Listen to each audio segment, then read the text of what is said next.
Hello, I'm Janet Green Garrison, and I've been a yoga teacher for 50 years now. And lately, I've been meeting with some people who are very new to yoga. And after I've had a session with them, I would like to provide them and you with a short video of a series of postures that I would consider really appropriate for a very new person coming to yoga. Please, if you have something specific, an injury, a newly replaced hip or knee, please always consult with your doctor or your physical therapist before you try something like this. Okay? Don't do anything that feels uncomfortable or scary to your body. Okay?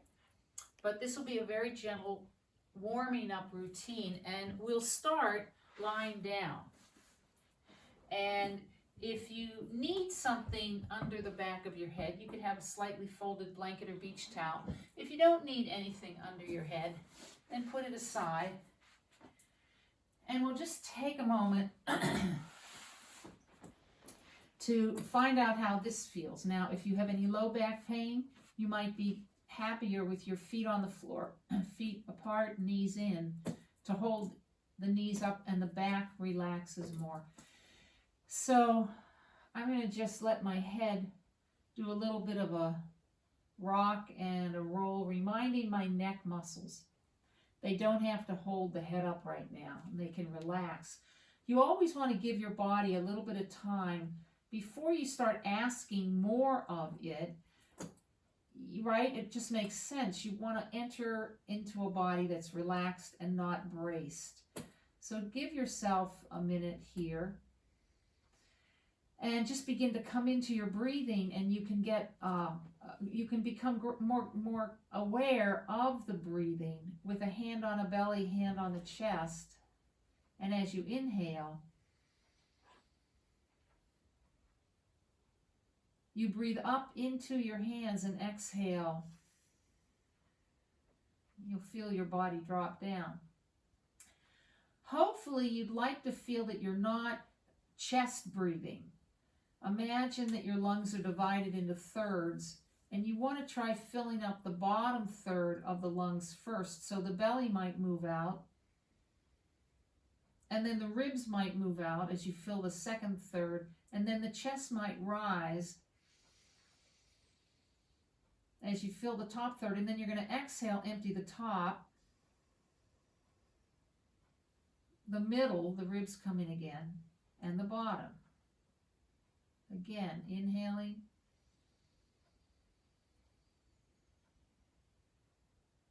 Bottom, middle, top, and exhale, top, middle, bottom. Now, if your hands are tight and tense, your body's going to feel that. So let that all soften and relax. And you don't have to always have your hands there. Once you get used to this breathing, your arms can be out and relaxed. Okay?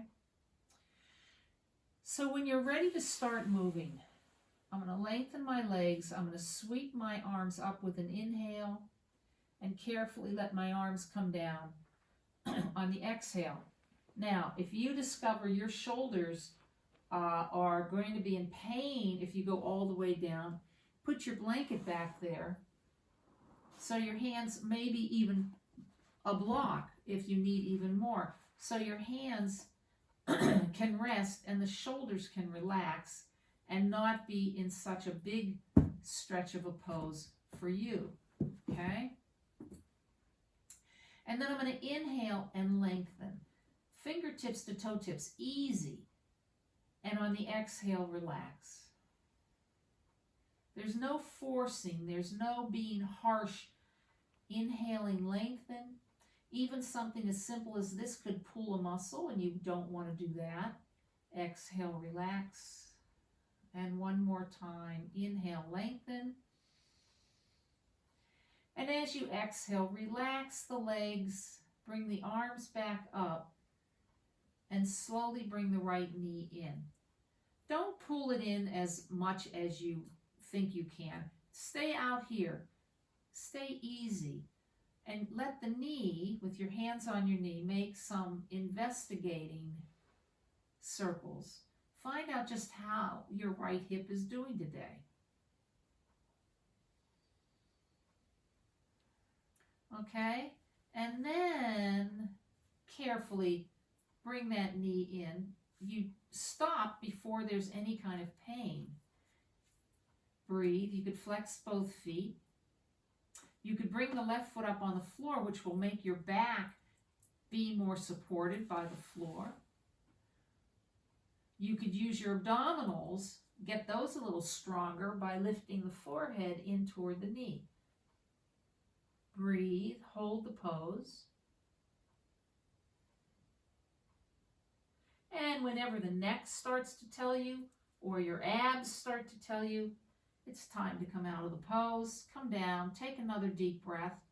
See if the hip flexor has softened a little. And then let's bring that foot to the floor and let it slide out. Now take a deep breath and pause and see if you can feel how different that right leg feels from the left. Already you can feel a difference. And let's bring the left knee in. Again, investigate.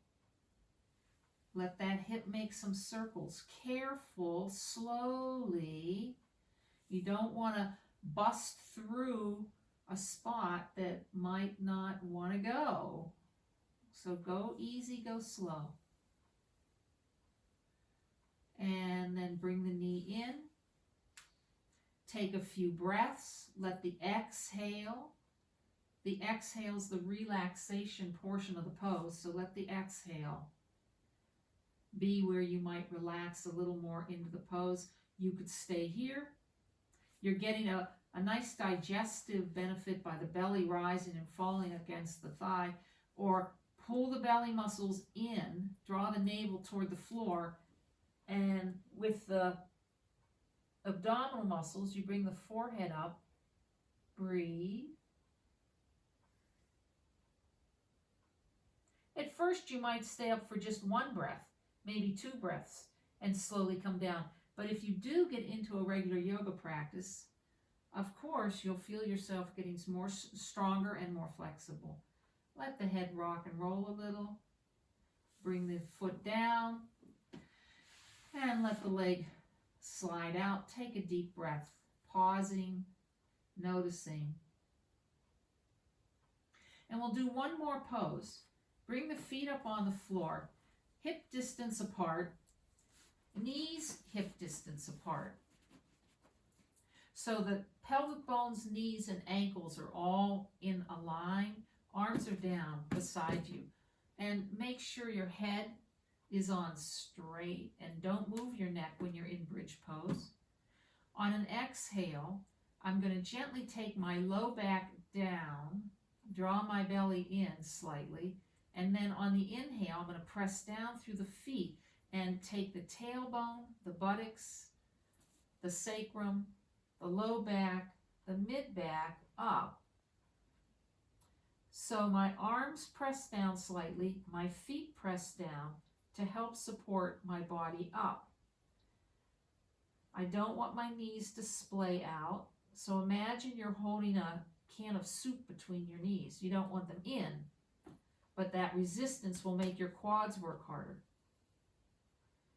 And you'll feel the buttock muscles working hard. We're going to roll down from top to bottom, vertebra by vertebra. Take a deep breath. And we'll go up one more time. Exhale, low back down, belly in. Inhale, press down to roll up. Notice how my head tilts a little down, not up. Breathe. Now you can stay right here. Take as many slow breaths as you can. Don't hold your breath. And you'll roll down when you're ready. If you want to make your glutes work harder, pick up the toes and the ball of the foot, press down into the heels, and you'll feel the hip muscles and the glute muscles work harder. If you want your upper back muscles to get stronger, bend the elbows, palms face each other, fingers the ceiling. Press this upper arm, press that down. Not so harshly, you don't want to hurt yourself. So I've got a lot of strength building, contraction going on here. When you're ready to come down, lower the arms, lower the toes, and save enough energy to roll down slowly and with grace. Take a deep breath. Bring the knees in. Fingers pointing down the shin bones. And give yourself a back massage, making circles with the knees in one direction and the other. Bring the feet to the floor. Let your feet separate and the knees bunk in together. Or let the legs slide out long, feet flop out. And give yourself 5 minutes. Can you give yourself 5 minutes to rest? The body, the nervous system, the brain. You're not here lying thinking about whatever. You are scanning through the body, asking every piece and part to relax, nowhere to go, nothing to do. Until you're ready, please stay as long as you'd like. When you're ready, you'll come back slowly, roll into a fetal pose on your right. Pause here. Reflect on how you're feeling now. And then slowly bring back as much of this feeling tone that you've created to take with you off the mat. And you might pause for just another few moments. I know everybody thinks they've got so much to do and have to rush off and get to the next thing. But your health is really the most important thing in your life. Thank you for joining me. Let's bring hands to the heart, smile to the face, acknowledging the light within yourself and the light within all. Namaste.